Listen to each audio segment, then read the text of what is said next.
Hey everybody, welcome to the Ivory Connection. This is Ryan Sullivan here. We're going to be talking some snakes. This is our first video that we've made, getting a little YouTube channel started. People have been asking me for videos like crazy lately. I did 4 or 5 really good videos back in like 2010, 2011 that went viral all over Facebook about tap training and just kind of like some basics or whatever. So I guess to get this really rolling, we're going to start at the same place we started there. We're going to start with tap training. We're going to start with the basics, a little bit of breeding 101. I'll be answering any questions that you want to send me on Facebook, on my business page, or my personal page. Week to week, we should be able to start getting new videos out. I'm hoping today we can get enough material together that we can have, 5, 6, 7 videos up and ready for you guys so we can constantly keep y'all updated on what's going on here at the Ivory Connection. But first, tap training. Let's talk about it.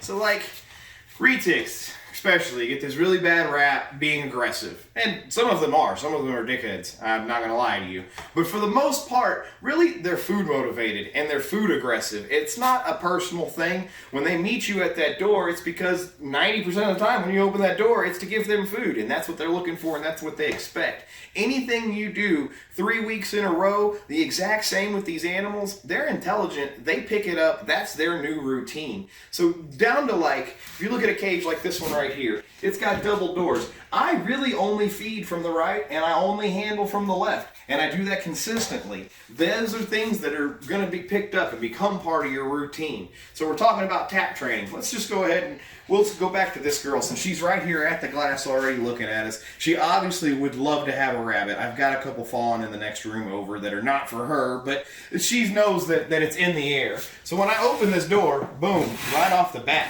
she is looking for it. She wants food. She is expecting her meal. But if I just kind of let her know it's me, give her a little touch on the head, you don't have to bop them. A tap doesn't mean you smack them in the head. You just got to let them know you're coming. And now I can come in here and I can do pretty much whatever I want with this girl at this point. She's absolutely fine now.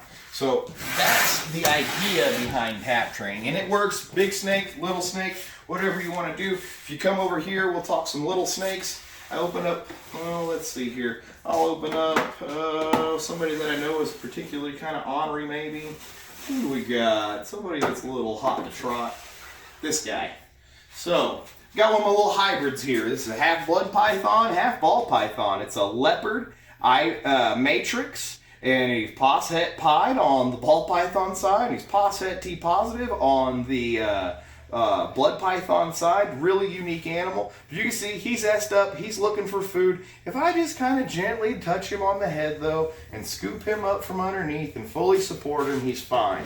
Now if I just stick my hand off in there when he's all essed up like that and in an ornery mood, yeah, he's going to strike out at me and he's going to probably bite me defensively. He just wants me out of his way, out of his cage. But as soon as you let him know, like, look, dude, it's just me coming in here. It's not food. Nobody's really messing with you. You scoop him from underneath and fully support him from underneath. That's a real big thing with your heavy-bodied snakes like your blood pythons. They really like a lot of support. That is a key to keeping these guys, the disposition that you're after.